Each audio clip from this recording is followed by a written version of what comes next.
Welcome back to the Shroom Guru podcast, where I, Gooterspooch, the Shroom Guru, tell you about all types of things that you did and did not want to know.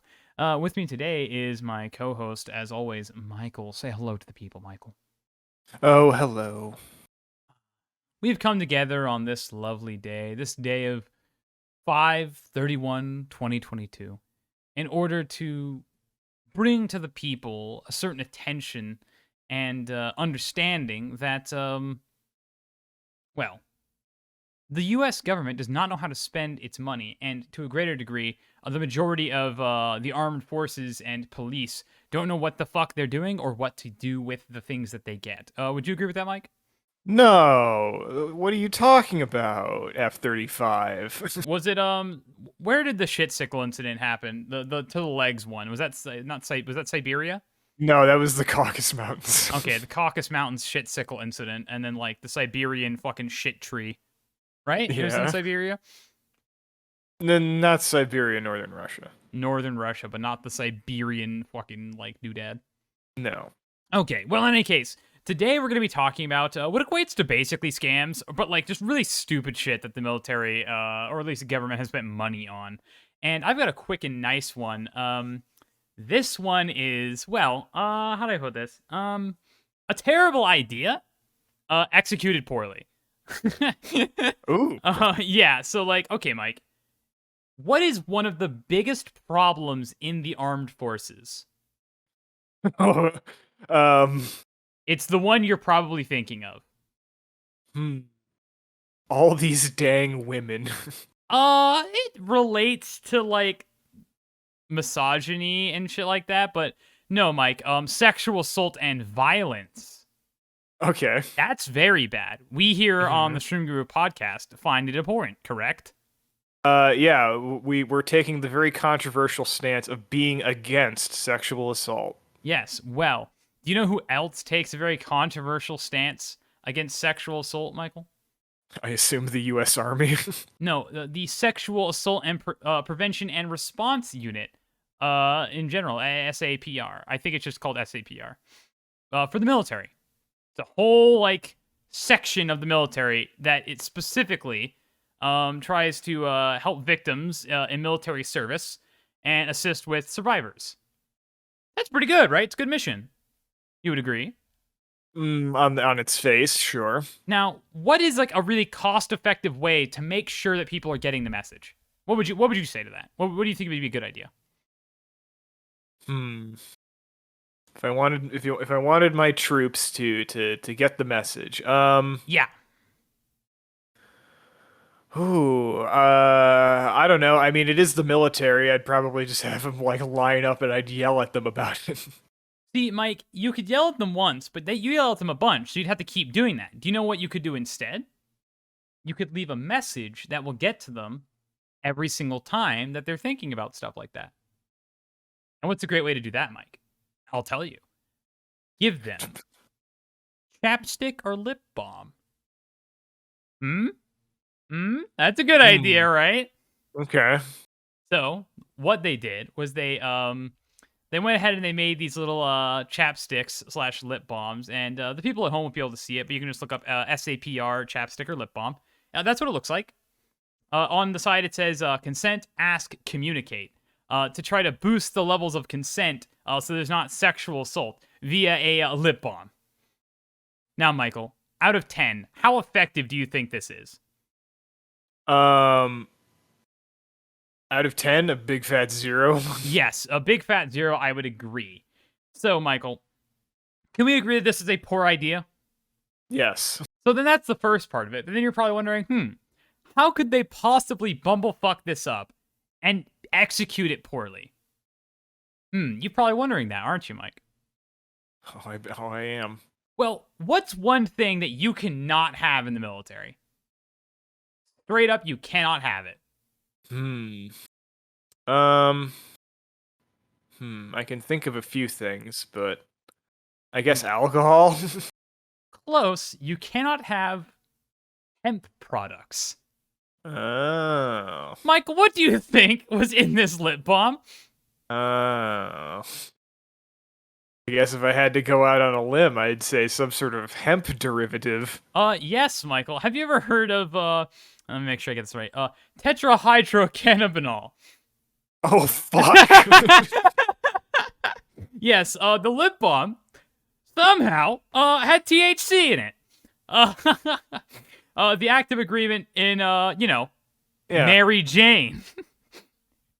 Damn, how the fuck do you fuck that up? This is what I'm talking about. It's a bad plan executed horribly. I didn't say badly, horribly. The only thing they could not put in it, they put in it. Now, give them a little bit of defense, to give them a little bit of offense, or defense. The sexual assault and response coordinator was like, well, to be fair, it doesn't actually have enough THC in it to pull up on a test of like like if you drug tested somebody, it wouldn't pull up. You can't have that. It's against the law, the military law or whatever the fuck, to have THC products. So, Mike, they spent $1,500 to make 400 of these chapsticks. They had to destroy them all. How Damn. long do you think these were available for and were being given out? Oh man. Like a month, maybe? I think like 2 days. Oh, okay. It was for the 673rd Air Base Wing in, I think, Alaska. I don't remember where this was.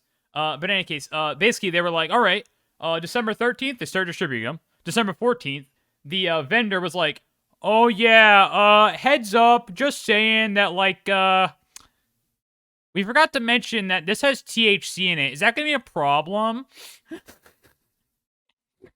And they're like, what? Excuse me? Yeah, no, we just thought you'd let you know. This is like, you can actually pull this email up. It was pulled by Freedom of Information Act request. But you could pull this up. And then they were like, damn it. But they ended up having a request that they do not send any more out, and they all had to be destroyed by active military members who had already been given them. Also, by the way, these were labeled as, and I quote, Fruity Lip Moisturizers on the invoice where they bought them. So you had to turn in all of your consent, ask, communicate Fruity Lip Moisturizers to your local doodad. Damn. And this is this is like probably one of my favorite quotes from it, by the way. So this is from Tony Carr, a retired Air Force officer and outspoken critic of many of the Air Force's like policies. And after reviewing all of the documents with the Freedom of Information Act, he responded with, I mean, just the weight of those emails. The weight of coordination spent on pursuing swag and trinkets. So let this be its tale to all of you military members. Even though your head is in the right place, the pursuit of swag and trinkets will only lead to an untimely and embarrassing defeat at the hands of Fruity Lip Moisturizer. You like that one, Mike? Was that a good one? No, that is good. That's pretty classic. That's high quality fuck ups and command type shit. Oh, I'm very happy about that one. Yeah, don't buy a bunch of Fruity Lip Moisturizers. I still can't get over that's what the fuck it was on the invoice. Oh my god. Okay, Mike. Now you. Okay, so I have a last minute sort of twist in my things where I thought that they were two separate things. They are actually sort of the Both same of your thing. things are the same? It's like the main story and the sequel. So, do you want to do main story sequel, or do you want to do main? And I'll break it up. I'm telling these in order because it's kind of necessary. No, I get it, but like, do you still want me to separate them out? Like, I can just do all mine, and then you can do all yours, but it's up to you. Oh, I don't know. I can do the sequel. I can do the first one, and then we can do the sequel afterwards. I think it'd be easier for the audience to follow your story if it was in chronological, or it was like back to back. All right, fair enough. Then I'll move on to my thing. So, Michael. Okay. What do we know about feet? Well, I mean, after our previous episode, we know quite a bit about feet. Well, But I guess if I, not knowing anything about where this is going at all, I really enjoy having my feet attached to my legs. okay, that's good. We really like that. Why do you need your feet attached to your legs in general, Mike? What is one function that provides you with that is very useful? I mean, being able to walk. Yeah, walking. That's great. We like to walk. So what tool do we use to assist us in walking?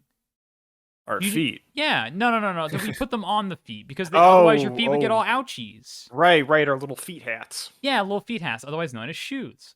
Well, Mike, if we're talking about the military, there's one thing they want to avoid, and that's their people losing their feet. That's very bad. We agree. Yeah, So, it's generally not good. what is one thing we know about shoes and their effectiveness against anti-personnel landmines? Um, I mean, your boots generally not gonna save you much in those. Okay, well, Michael, what if I Hmm. told you that you are 100% correct and no shoe that you ever wear will ever help you against an anti-personnel landmine? I think you're lying. I feel like there's Would got to that be some sort of. that would not surprise you, or would surprise you that No, there's no I shoe? think no, I think you're lying. I'm sure there's probably some sort of specially engineered thing that you could wear on your feet to Well, protect we're you really from that. fucking playing this up, aren't we? A little bit. Yeah. Okay. Well, Mike, there is. They're called blast boots. That's the general term for a shoe designed to stop your feet from being blown off, or stop your feet from being blown off of your legs. Now, Michael, you're probably thinking, right? Well, that's interesting. How would one go about pursuing blast boots? Well, I'll tell you one thing that you don't want to go about doing, Mike, and that's wearing them, because they don't work. They Oh, okay. definitely do not work. I'm going to spoil the Damn. ending. They do not work. But interestingly enough, I thought I was literally just going to pull up like anti-mine shoes in my research, right? And then I did get that, but I found a very, very interesting little article. It was on nolandmines.com, right? Noland Mines. That sounds interesting. Does that not sound like somebody who sells landmines, Michael?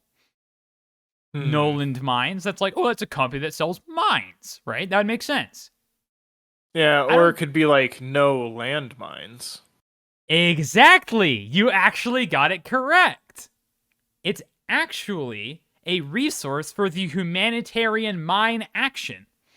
And it is run by a gentleman named Andy Smith, who is against mines. We do not like mines because they're left over after wars and they get people killed, right? So this is all about information about how to protect people from mines and how to get rid of them afterwards, right? NoLandmines.com, right? And guess what they have to say about blast boots? Oh boy, I bet it's a mouthful. It is. But I'm not going to go into it that much because you should really read the No Landmines Should Deminers Wear Blast Boots? Because this is a resource about the best the best practical tools for demining things. It's a humanitarian effort. They want to make the information about how to remove landmines from perhaps your country that was originally torn up by a war or something similar, right? From your country. That makes sense, right? That'd be very useful to have because it's going to stop people from getting injured or dead, right? Well, first of all, they say that the humanitarian demining industry definitely thinks that they're full of shit. They are not real. Blast boots do not work, right? So, why do you think that is the case, Mike? Why would blast boots not work for somebody who's trying to demine an area? Well, I mean, I can give you a serious answer and like a dumb answer. Either one works. Go ahead. I mean, serious answer. I mean, there's a shitload of different types of landmines with different types of triggers, and just having like a soft boot isn't going to help. That's one of the reasons. It's not the main reason, though. I mean, who's to? I mean, I think the fucking Shyamalan twist would be that they actually are more prevalent in setting off mines. That'd be a funny twist. They actually are, Michael. Congratulations. There are a type of boot where you literally strap these giant inflatable like pads that are basically like snowshoes that are supposed to spread your weight out over a large area to prevent putting enough pressure on the mine to blow it up. Now, here's the reason that is fucking stupid, Michael. First of all, any experienced or even knowledgeable deminer, what will they do, Mike? What is the one thing you know not to do with a mine? If you know you're going to be demining, what do you not do with a landmine? Step on it. Step on it. So guess what deminers do not do on purpose?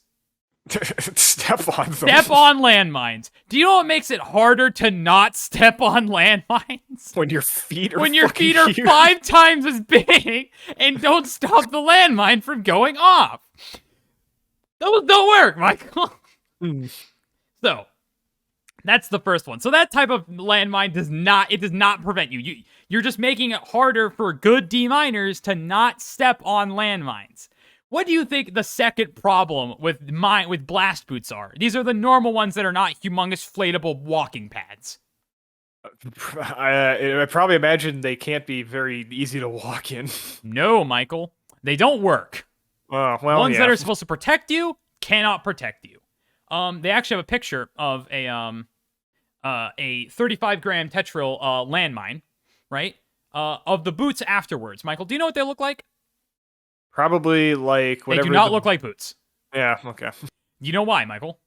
Because they got blown up. Because he stepped on a landmine. Exactly. Great. This is so easy, isn't it? This is so easy. They do not. Stepping on a landmine is bad. Therefore, if you step on a landmine, you will get blown up. So avoiding the landmines by trying not to set them off is easier to do without equipment. And then not getting your foot blown up is not a thing you can do with a shoe. So, Michael, also this happened in Bosnia, because of course it did, right? Michael, do you know why, though, that blast boots are actually really, really prevalent? Can you guess why? Can I guess why? I mean... Also, before we move on to that, I'll actually tell you. What do you think is more effective at blocking a blast, the blast of a mine? Do you think it's the blast boot? Or do you think it is a overboot, which is like a high up like army boot? Oh man, I bet you're gonna tell me it's the fucking just standard issue. The standard $10 boot is better. They actually have a picture of this is all in this article. I highly recommend reading the No Landmines article on this. I think it's Andy Smith. Yes, Andy Smith, mine action specialist. Also, this guy looks amazing. He looks like the nicest guy ever. Here, let me show you a picture of him, Mike. Oh my, look, he's got like, I'm just looking out for you type yeah, energy. he's like Bryan Cranston. Yeah, well, I mean, Bryan Cranston is also like a very famous villain, but still. Okay, Michael, I'm going to show you a picture. I'm going to show you 2 pictures. I want you to tell me which one is the Sri Lanka Army's normal boot, okay? Wait for the second picture. Which of these is the Sri Lanka Army's normal boot, and which is the blast boot? Well, the second one you showed me still kind of looks like a boot, so I'm going to go with the bottom one on the red background is the normal boot, and the top one that looks like fucking a Rorschach test was the fucking mine boot. Yes. Can you tell me one thing that you noticed that the bottom boot has that the top boot does not? The bottom boot actually, it looks like it still has all of its laces still. Yes, and what else does it have, Mike? Specifically on the bottom of the bottom boot. Oh, it's sole. Yes, the whole thing is still there, Mike. Here's another normal boot after stepping on a landmine. Oh. Mike, what do you think we could conclude from these 2 tests? That our regular boots are better than the stupid junk that we've been told we need to buy. Exactly. Michael, that first Rorschach test boot, the blast boot, what happened to that person's foot? It's probably chunky marinara at this point. It is gone. They had to remove it. Yeah. Now, what happened to that the new bottom boot I showed you? What happened to them? It almost looks like it didn't even... landmine. It almost looks like it didn't even hurt the foot. It did blow through the sole. It's just hard to see from that angle. Okay. Like, it's all the way into where the foot is. I imagine they probably had to lose, like, a bit of their foot, but I imagine they still have it. Well, the ankle dislocated. Mm-hmm. All of the metatarsals, which is the bit before the toes. were fractured. Oh yeah, I'm sure all of that's fractured, but the first to fourth toes were all fractured, and there was multiple lacerations on the distal and sole part of the foot, which is the front and middle part of the foot. But the heel had no lacerations on it. Nothing. They didn't lose any toes. Oh, nope. Yeah. I mean, they just had a fuck up. They broke their foot on a landmine. Whereas the blast boot, just blew his foot up. Just blew his foot completely, like pretty much completely off. It was so chunked that they had to remove it. Damn. So, Mike, you're probably wondering if there's so much evidence for that this is just a giant pile of dog shit. Why do we know that? Why are blast boots even a thing that's considered? I don't know, because I'm sure that people that this isn't like something that people consider enough to be like, special mine boots? That seems legit. It is. There's actually an entire U.S. division for researching this. Oh, Christ. It is the Lower Extremity Assessment Program, later renamed to the Lower Extremity Amputation Prevention Study. Yes, and guess what they found? That they don't work, and that they don't work. Nope, they do not work. Now, Mike, I could tell you why these boots are a thing with a single quote. Would you like to hear that quote? I would. This is from NoLandMines.com. The humanitarian demining industry has discussed this a few times, and despite heavy sales pitches by Canadian and UK blast boot vendors, the boots have been rejected for two main reasons. And then they go into the reasons. Michael, does it surprise you that the only reason that these things were ever bought were because that Canadian and UK people who sell fucking mine shoes were trying to sell their useless ass mine shoes? Yes, that doesn't surprise me at all. Yes, it's also the reason that the blast boots don't protect you as well is because they're actually lower quality than the mass-produced shoes that are bought from actual shoe companies. They protect you even less. That is why those two boots you saw are still somewhat intact, while the shitty-ass mine boot was completely exploded. So yes, overall, once again, money fucked everything up, and blast boots do not work, and granted, we're happy about this. They never saw mass introduction because of people like my boy Andy Smith. This is what I'm talking about. Very wholesome. Weirdly wholesome. Like, we love seeing humanitarian, like, mine industry specialists coming out here and defending people from these shit-ass shoes. They're probably also much more uncomfortable. Also, if you want, on nolandmines.com, you can find out information on how to become a deminer and the tools you will need. Oh. Yes. I'm off to the jungles of Cambodia to become a deminer. I think it's, like, mostly the Middle East nowadays. Just removing mines from, like, villages and shit. Yeah, so there you go, Mike. Very, very, very happy and actually really good, like, wholesome, like, demining stuff. Like, we were protecting people's feetsies. Now, Michael, you're going to tell me about this awful, awful shit, aren't you? All right. So, yes, now from... Also, I'm sorry, before we keep going, this is just for you, Michael. This is a funny-looking boot. Oh, it is a funny-looking boot. Also, you know what's funny about that boot? Well, if you looked at that anti-mine shoe, what immediately stands out to you about that? What looks dangerous about that? Actually, before you answer that, okay, go ahead. Now you can answer it. Oh, all right. It looks real easy to fucking fall over. Yes, and what would happen if you fell over that? You'd land on a mine.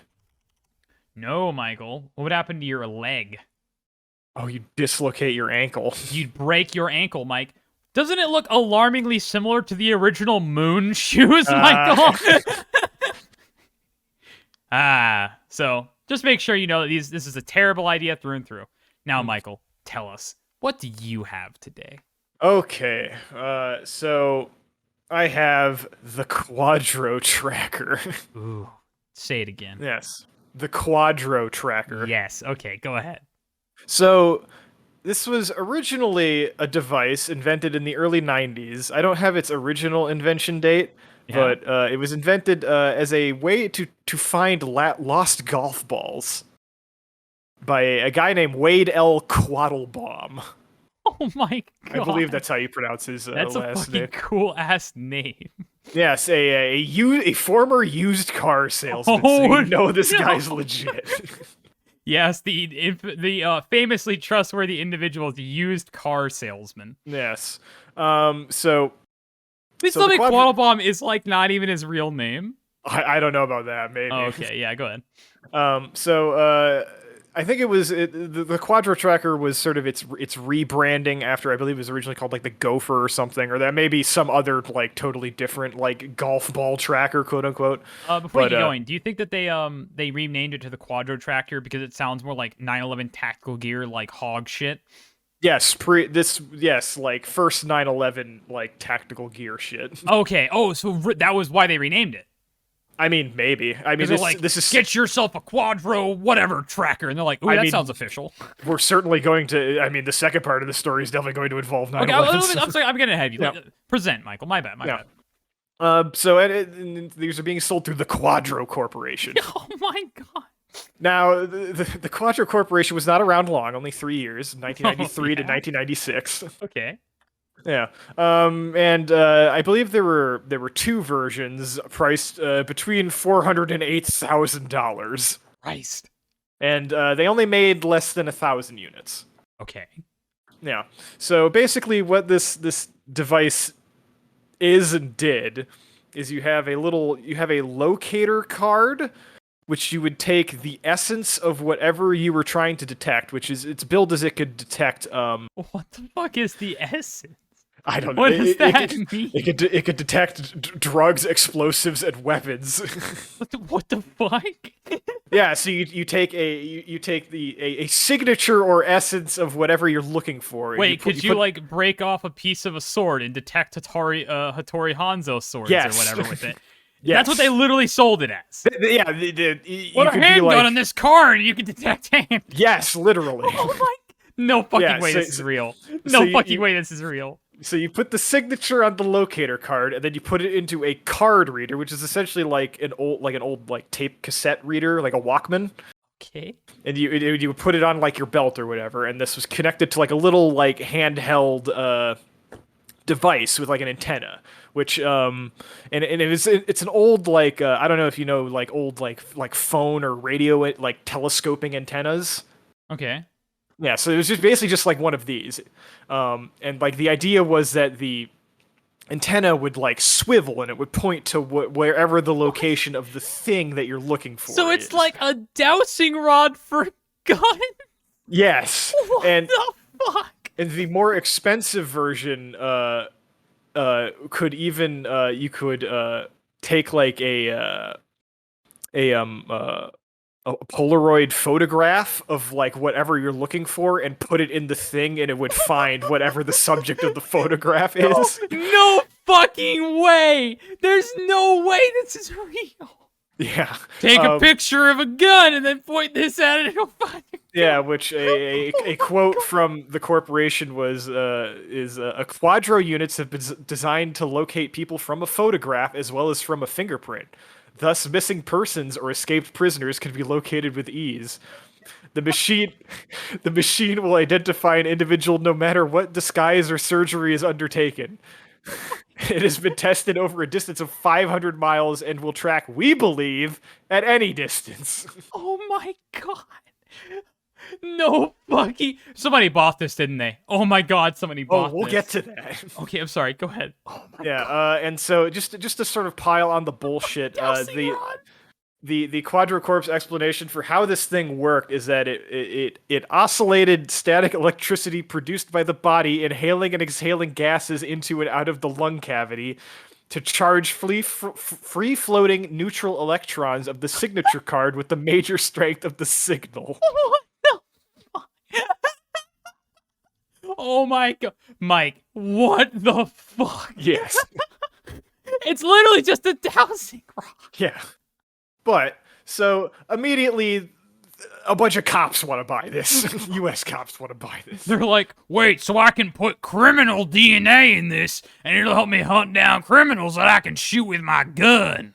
Yeah, pretty much. Oh my god. Yeah, and, like, this is particularly interesting, like, also, like, school districts wanted this to, like, track, like, make sure the kids weren't, like, using drugs in the school. Oh my god. Which there was, See, if this actually worked, it'd be some real fucking like 1984 like John Darwin or whatever type shit. You know what I mean?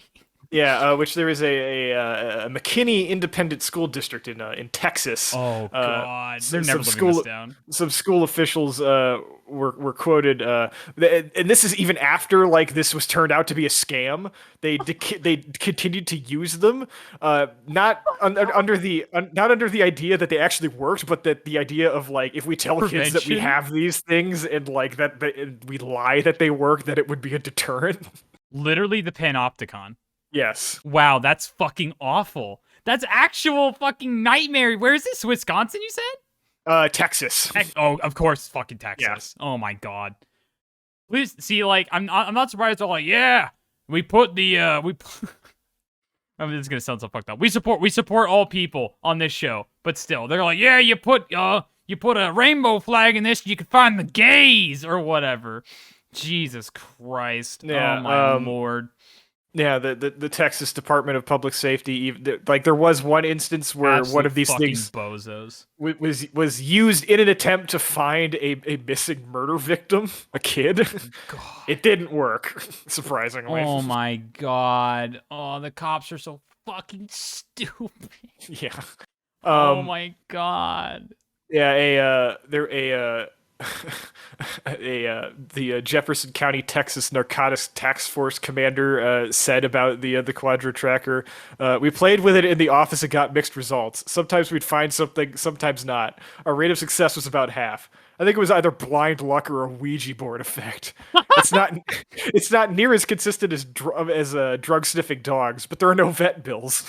Oh my God. See.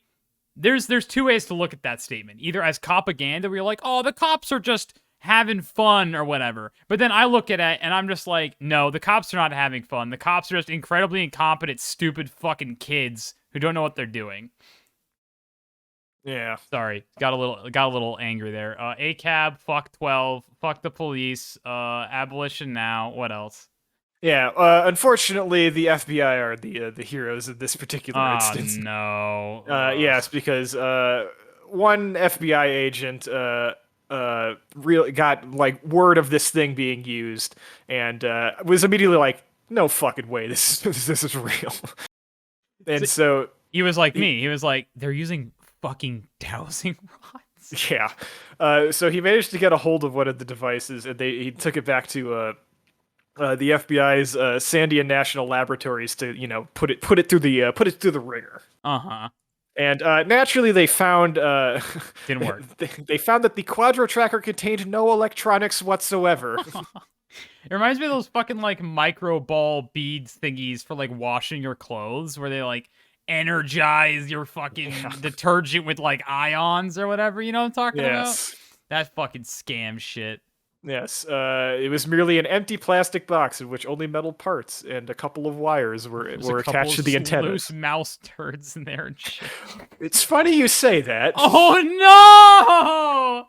Don't do this to me, Michael. Oh my God. In one of my favorite fucking sentences I have ever fucking read, the locator chip was shown to be equally fake. One example put on display by the FBI contained dead ants that had been frozen and stuck onto paper with epoxy glue.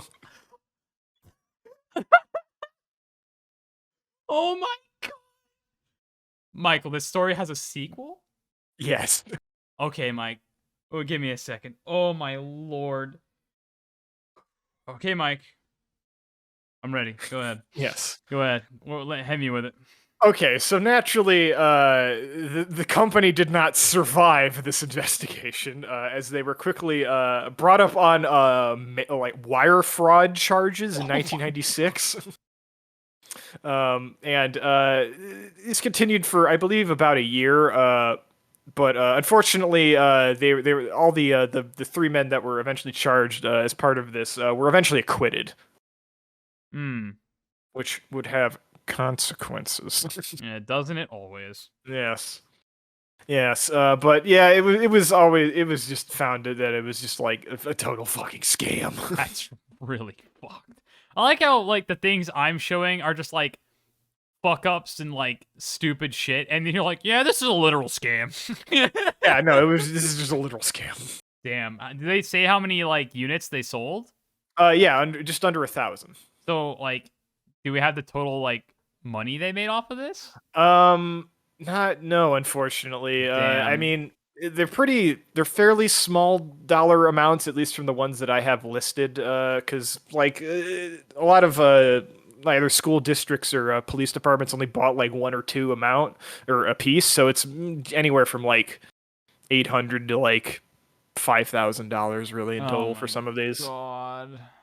But it will get worse. Okay, Mike, make it get worse. Go ahead. Okay, so now originally this next device, the ADE 651. Yeah, that sounds not real. Yeah. I originally thought that this was just like a different device in the vein of the Quadro tracker. But nope. So after the Quadro tracker got fucking busted for fraud, the company's secretary moved to the UK. Oh no. And after 9/11, oh no. yes, he began selling.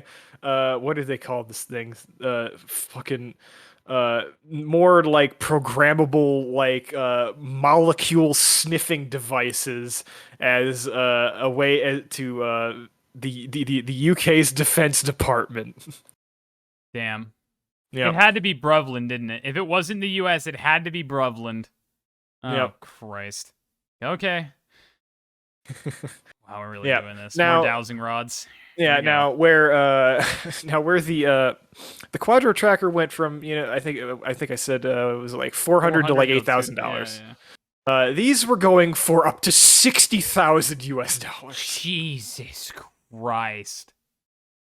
And these were primarily sold to like the Iraqi government and military. Oh no. Yes. I will say there's like an interesting like it sucks that like that area gets scammed so hard. Like I was talking about Andy Smith. He even talks about like while he was working in like Jordan, right? Trying to clean up a bunch of trying to clean up a minefield. And the authorities there actually wanted all the deminers to wear blast boots, right? And he was like, I'm sorry, but this is bullshit. And they're basically like, okay, do you have something better? And he's like, yes. Yes, I do. Just let me wear my normal work boots. So I guess that area just gets scammed a lot, which is like really shitty. Yeah. Yeah, the Iraqi government was buying the fucking ADE 6000 whatever. Yeah, and according to the manufacturers, they were also sold to Lebanon, China, Thailand, and Iraqi Kurdistan. In my headcanon, I like to imagine that like China didn't buy it to use them; they bought it to like deconstruct it, and they're like, "Wait." Then I think it's also possible the Mexican military may have gotten some. Oh no, no friends in Mexico. Yes. All right, Mike, go ahead. How does it work? So I mean, it's the same basic bullshit that it can. Where's their claims? Did they claim that you could put Polaroids in it to fucking detect shit? Oh, yeah, here we go. It requires no battery or other power source. It is powered by the user's static electricity. Oh no! They couldn't have even put like a fake solar panel on it, could they? Oh my god. A substance-specific programmed substance detection card is inserted. The device is supposed to swivel in the user's hand to point its antenna in the direction of the target substance. It's literally the same. It's literally the same thing. Oh no! All right, Mike. Yeah, what happened this time? Yep. In a promotional video, McCormick claims the device could detect elephants from 30 miles away. What the fuck? Damn, this baby will help you poach all that ivory. Yeah. Fucking Christ. Apparently, an assistant for the New York Times, an Iraqi guard and driver. Well, two people, a guard and a driver, both Iraqis, who were helping the New York Times, I guess, in their investigation of this. Were able to drive two AK-47s and ammunition through 9 police checkpoints that were using the device without any of them detecting the weapons. Oh my god. Oh, Jesus. And how much was the base cost of this one? I know it was like 60,000. They were the Iraqi government paid up to 37,000 British pounds. Purchase price being around 11,500 pounds. Oh, This is like at least maybe like 15 grand. oh, this is wow. Wow, this is devastating. Yes. Oh my lord. Iraqi civilians complained that the device seems to have an unerring attraction to shampoo and soap suds. Oh my god. The vast majority, Iraqi police officer Jassim Hussein, the vast majority of the people we stop, it's because of their perfume. Most people now understand it's what gets them searched, so they don't use as much. That's fucked. See, like, the worst thing about this, right, is that, like, I have legitimate concern with, like, bullshit tech like this. The same way that, like, bullshit pseudoscience is used to, like, prosecute people. Like, what's to stop them from just being like, yes, this is my dowsing rod that detects drugs. Oh, you're black? Oh, well, dowsing rod's going off. You know what I mean? Like, if a bunch of racist motherfuckers, like the cops, have like a Ouija board that lets them make determinations on who is guilty or not guilty and searchable and not searchable, then like they just get to do shit. You know what I mean?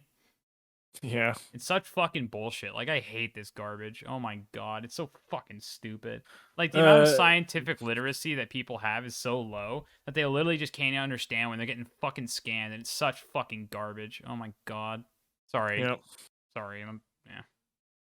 Let's see. Yeah.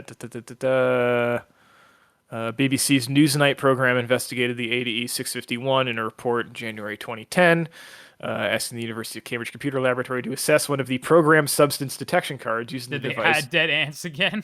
To detect TNT. The laboratory found that the card contained only a standard radio frequency security tag of the type used in stores to prevent shoplifting. They put an RFID tag in it? Oh my god. Oh my god. How much do you think those are, Mike? An RFID tag. I can tell you, despite the high cost of the devices, the cards were worth only about 2 to 3 pence. I was gonna say, they're not even 50 cents. RFID cards and RFID tags are like one of the cheapest things you can possibly get for identification. That is, they didn't even bother to put something like expensive and cool looking inside. Oh my god. The card could not be programmed, had no memory, no microprocessor, and no form of information could be stored on it. Oh my lord. Jail. Jail for all of them. Fucking jail. Well, it's funny you say that. Did they finally get put in jail? Please jail the dowsing rod losers. Yes, all right, Mike, go ahead. Please give me the happy ending I deserve. Yes, so eventually, oops, I zoomed out a bit. So obviously, it was eventually brought to the attention this thing was a fucking fraud. On July 12th of 2012, McCormick, who's the guy who's running the show, is charged on whatever his name is. Yeah, is charged on 3 counts for use in fraud, contrary to the UK's 2006 Fraud Act. He was eventually convicted on 3 counts of fraud in April of 2013. Okay, where's his ass now? Better be jail. I believe he was sentenced to 10 years. I believe he's still... Better be fucking jail. Better be I believe jail. he's still in jail. His prison sentence was extended in 2018 by a further 2 years. Oh my god, yes. Fuck that guy. Jail. Jail that motherfucker. Yeah, sentenced to 10 years imprisonment on May 2nd of 2013. The inescapable conclusion is that these devices have been detonated after passing through checkpoints. Iraqi civilians have died as a result. No! Oh yeah, fuck him. Is that why he got extra sentence? Well, that was why he got 10 years. Okay, yeah, actually, fuck him. Fuck him. Jail forever. Fuck him. Oh my god. Not only did he pander to cops and racists, he's also like an actual fucking murderer.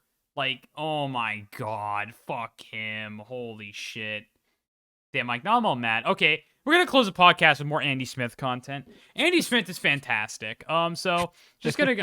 I'm trying to clear the vibe here a little bit. So, Mike, remember I told you he was talking about, like, they asked him for, like, help or whatever? Mm-hmm. Well, he did do a little bit of research, and, This is actually him testing out like little fake minefields on like rocky terrain and shit. This is literally him just vibing in his fucking like It's get a up. hell of a fucking. It's some sick ass drip. It is for real, right? Like Cyberpunk 2022. Oh my god, he looks so good. Yeah, and then he was basically talking about how his posture was capable of doing shit, and he was able to like go kneeling and stuff, and so yeah, he's pretty good. He knows what the fuck he's talking about too. You should really go if you're like interested in like removing minefields to like keep people safe. You should totally go check out his website and see what you can do to help out the demining community. It's actually an insane amount of like interesting shit. They even talk about how like IEDs are like really problematic because they're not uniform in any real way. So like they pose the most risk to deminers, and that makes sense because they even talk about how a lot of AP mines, like small AP mines, even talks about I don't remember which mine it was. Yeah, the M14 AP mine is very small metal content, so it's basically impossible. Well, I'm saying impossible. It's harder for them to pick up on like metal detectors and stuff. And like I don't know, it's really really like cool that like there's so much like wholesome like help with like mine and stuff like that, like with mine recognition and stuff like that. And one of my favorite things is, hold on. First of all, he actually got a trophy. Well, a trophy, I say. It's a sculpture. For his demining efforts. Mike, do you want to see what his trophy looks like? Ooh, I'm really interested because I have an idea of what it might be. Oh, do you? Okay, what do you think it might be before I show you? If I had to guess, I really want to say it's like deactivated and recycled mines. No, but you're close. They're scrap weapons. Yeah. They're made up of recycled assault rifles that were recovered from destroyed battlefields in the process of people demining. Yeah, and first of all, that's fucking awesome. Like, literally being like, yeah, we scavenged this from battlefields that you demined, and we put it together as a little sculpture made by one Hans-Georg Krusen. I believe that's how you say his name, Georg. Yeah, without the E. And then also, this is one awesome thing. This is from his About Me, right? This is like somewhat of a quote. I'm not sure he doesn't put it in quotation marks, but I'm just going to say it's a quote. While I am no kind of knight, I do wear armor, like horses, and I advocate for using long hand tools. I also believe in tilting at the odd establishment windmill, of course. And I'm like, damn, what a fucking king. This man said, I ain't got no horse, but I do wear armor. Oh my god. This man is fucking sick. No, I love him. He's like the great. You see what I'm talking about? Like, it's so wholesome. He's out here like demining and shit, and making sure people stay safe. And he's like fighting against like pseudoscientific mind bullshit. And he's like, oh, it's so good. Oh, and he's like, yeah, fuck your whatever. Also, by the way, if you want to actually learn about like how mines work and like ways to protect yourself, this is like a legitimate resource. Like, if you for some reason ended up in your neighborhood got full of fucking landmines, you could legitimately use nolandmines.com as an actual resource to demine your local area straight up, which is pretty fantastic in my opinion. So today we learned that mines, they're bad. Mine shoes, they're worse. Lip balm, good. Stopping people from sexually assaulting each other, very, very good. We love that. That's awesome. Putting THC in your lip balm, bad. Selling people dowsing rods to detect crime, also very fucking bad. Yeah. Anything else you'd like to add, Mike, before we close out for the day? I mean, yeah, all those things are bad. Go demine if you can, or don't. Yeah, or don't. You don't have to risk your life. It's like whatever. Yeah, you choose what you do. Yeah, also, let those rats find those mines. Yeah, we like throwing rats in a minefield. In any case, we'll see you all. Really, hopefully Thursday for some very spicy. It's just gonna be a drama episode. I'm not gonna lie. We're just gonna indulge our drama bone on Wednesday or Thursday. Depends on when we get it out. Yeah, if you're really into content whiplash, it's. Oh yeah, we're gonna go from wholesome like demining and like scams and shit to just the most like tea spilling, fucking drama flinging shit I've heard in a while. Also, There's gonna be religion, so you know it's gonna be fun. In any case, we'll see you all later. Bye bye. Bye.